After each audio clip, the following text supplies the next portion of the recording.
صدیقۃ الکبریٰ حضرت فاطمۃ الزہرا سلام اللہ علیہا کی بصیرت افروز خطابات، رسول اللہ صلی اللہ علیہ وآلہ وسلم کا مقام شرف اور بعثت کی اغراض و مقاصد۔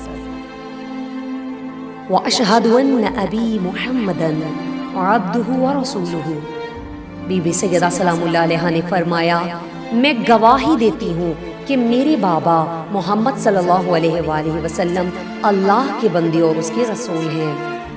خدا نے رسالت کا منصب دینے سے پہلے انہیں اس عہدے کے لیے چن لیا تھا، اور اس نے ابھی پیدا بھی نہیں کیا تھا کہ جہاں جہاں چاہا آپ کا نام روشن کر دیا۔ نیزکار نبوت کی بجاوری سے قبل نگاہ قدرت آپ کو اس مقصد کے لیے منتخب کر چکی تھی۔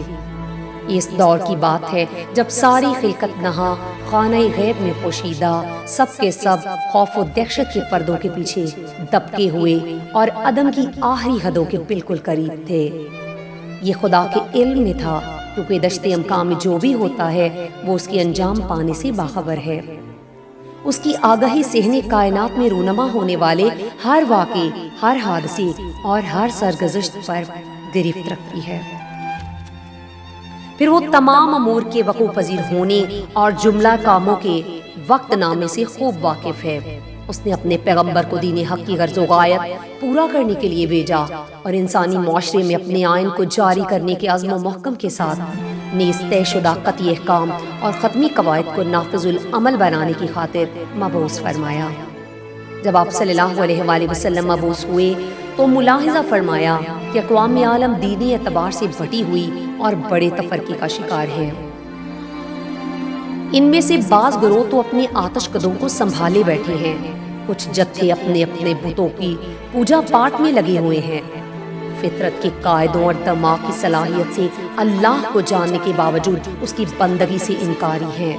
لہذا پروردگار عالم نے میرے پدرے بزرگوار کے نور سے جہالت کے گھپ اندھیروں کو چھانٹ کر دنیا میں اجالا کر دیا، دلوں کے سارے بل نکال دیے، ظلمت آشنا آنکھوں کو روشنی عطا کی، لوگوں کو ہدایت کی راہیں دکھائیں، طرح طرح کی گمراہیوں سے چھٹکارا دلایا، ذہن و ضمیر کو حقیقت شناسی کا انداز سکھایا، سچے اور اچھے دین کو پہچانوایا اور سیدھے راستے سے لگا دیا۔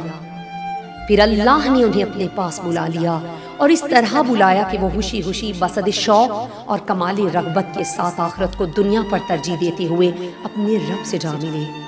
اب محمد صلی اللہ علیہ وآلہ وسلم اس دکھ بری دنیا کی تکلیفوں سے دور اپنے راحت قدے میں آرام فرما ہے۔ خدا کے مقرب فرشتے انہیں گھیرے ہوئے ہیں۔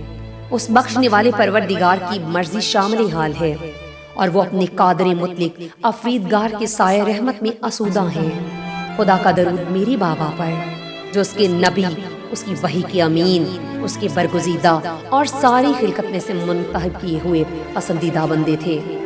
ان کے حضور سلام اور اللہ کی رحمت و برکت ان کے ساتھ ساتھ رہے۔